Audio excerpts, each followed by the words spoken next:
Hello and welcome into our ESPN FC studios. Kay Murray, Shaka Hislop and Stevie Nicol here to continue the summer transfer talk that's still going on amidst the World Cup and a lot going on in the Premier League right now. Now, Enzo Fernandez has had Javier Pastore, remember him, his agent speaking on his behalf.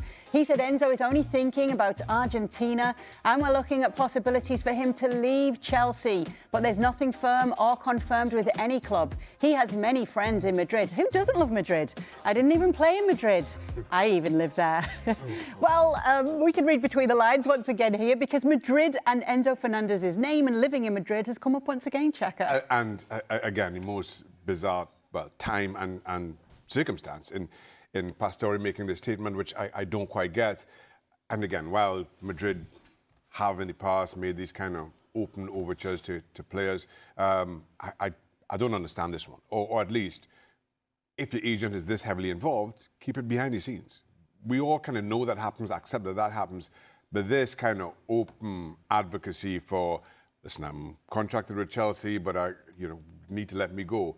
I just feel goes against the grain of professional football. Well, it's unprofessional, yeah. But at the end of the day, agents and players, they're not worried about being professional. They're worried about the move that they want to get. And if it means they stir the pot and make it awkward, I mean, look at Isak with Liverpool last season. I mean, they just want away and they'll do whatever it takes, whether it's ethical or not, to get away. And that's all that's going on here. One person who doesn't want to live in Madrid right now, you would think, is Xabi Alonso. In fact, he's in London because obviously he is the Chelsea manager right now. What's he thinking when things like this are being said? Well, on the one hand, Xabi Alonso hasn't had the opportunity to work with Enzo Fernandez, and he's probably thinking what he may need, kind of looking at Chelsea in the past and thinking about his own plans and how he sees them playing. And the sooner, from a Xabi Alonso perspective, the sooner a decision is made one way or the other, he can start planning. Planning for pre-season, planning for what next season looks like, what his starting 11 looks like, whether he has money to spend or not. So from Xabi Alonso, he's just like, get this done, whichever way. He doesn't want to find himself in the middle of it. His hope is that by the end of the World Cup or by whenever Argentina themselves are out of the World Cup, which probably will be the end of the World Cup, it's sorted in some capacity. If you've come in, though, with Xabi Alonso at Chelsea, would you be trying to keep Enzo Fernandez? I think so, yeah. I mean, at the end of the day, you want to keep your best players. You want to move the ones that you think you can do without and bring in better. And I don't think there's a question. And you can't argue with what Enzo Fernandez does on the field. You can question how he goes about things off the field, but at the end of the day, the coach, he wants somebody who's going to win games for him, score goals for him, dare I say it, be a leader, because the guy, everybody gets behind him and follows his lead.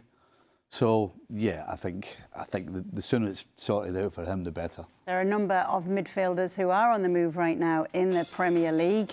Elliot Anderson's joined Man City from Nottingham Forest, £116 million according to reports for that transfer fee. And Roberto De Zerbi's influence is in full swing. Sandro Tonali set to join Spurs from Newcastle. That could go up to £100 million. Mateus Fernandes joining Spurs from West Ham as well. The reports say that is £85 million, that transfer fee. Stevie, let me start with you on Elliot Anderson, which was officially announced today. Look, I think at the end of the day, Elliot Anderson he's not involved in how much he's cost. All he can do and all we can do is look at what he does on the field. And right now, in this World Cup, in my opinion, he's as good as a ball-winning centre midfielder as there is in the World Cup right now. So if it is £116 million, it seems a lot. But at the end of the day, if you have the money and that's what the market prices you at, then this is a great signing. Don't get me, I wish he was signing for Liverpool. The guy's been fantastic. He pops up making challenges in his own box. He pops up in the edge of the opposition box making challenges. He's winning the ball back in the midfield in the middle. He's winning the ball back in wide areas. I mean, right now, the guy's the new Kante, is what he is. I mean, he's phenomenal. And if it's £116 million, it seems a bit high, but it's what you have to pay, and it's probably going to be worth it. Sandro Tonali, moving down to London, according to these reports. Well, for the price, including add-ons, you're looking at £100 million. I think that's good business from a Newcastle perspective. I'm still kind of bemused as to how Newcastle still find themselves kind of trying to make ends meet, given profit and sustainability.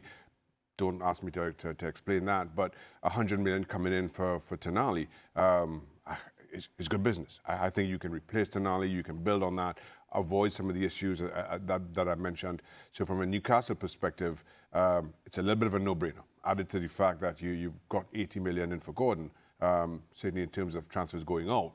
It's been a good summer for Newcastle. Roberto De Zerbi has been in full force and in action already. This is what Sandro Tonali had to say about the coach. For sure, Roberto De Zerbi has been crucial for me to join Spurs. He played a big role. I can't wait to work with him. Obviously, that's been a big factor in this whole deal, Stevie. I can't get my head round. Is it really a move up going from Newcastle to Tottenham? Well, I mean, it looks, on the face of it, it looks like everybody's jumping ship at Newcastle. It looks like everybody's getting out of Newcastle. Yeah. But is it really a jump up? Are you going to a better place, a better team? Have you got more chance of trophies? You know what I think? No. Yeah, I just can't get my head around why he would do that. And he can talk about De Zerbi all he likes. But at the end of the day, I'm not sure. I think this is a sideways move. You had a lot of praise for Elliot Anderson just a moment ago. Yeah. How highly do you rate Sandro Tonali? Yeah, I got to say, I wouldn't have a problem having Sandro Tonali in the middle of my park as well, you know. Similar to Anderson, this guy, as a defensive midfielder, is one of the best in the Premier League. There's absolutely no question about that. He does exactly what I was talking about with Anderson. He pops up in places on the field and wins the ball back and gets you going again. And so, listen, if Tottenham or anybody else that he plays for can surround him with ball-playing, goal-scoring, striking machines, then this guy will get you the ball. So, yeah, I have no problem with him. I think he's a fantastic player. I mean, I worry for Newcastle. I've got to say, I worry for Newcastle that he's not there anymore because I don't know how they replace him. It's great that you get 92 million, was it? 100 with add-ons. But right, but when the season starts and you're not winning Premier League games, it's one thing to have money, but you need to get points. Well, for me, and maybe there's a touch of sour grapes, he's not Newcastle's most important midfielder. That's Bruno Guimaraes. And as long as you're able to keep hold of him, you are able to, again, you've now got 180 million on top of whatever else you're free to spend this summer to kind of figure out and fill those holes. So right now, for me, I think, you know, Newcastle, again, it's been a good summer in that regard. I personally, I guess this is an adjustment I have to make. 100 million for midfielder just seems rather ridiculous, regardless of who we're talking about. And I know Declan Rice went a couple of years ago for more than that. But I guess that's where we're in. I'm just having to make that adjustment because I don't see the value in it. OK, last point. Mateus Fernandes confirmed arriving from West Ham. A lot of money, Shaq. Again, a lot of money. 85 million for a player that West Ham bought last year for 40, I think it was, or just over 40 in a season that West Ham go down.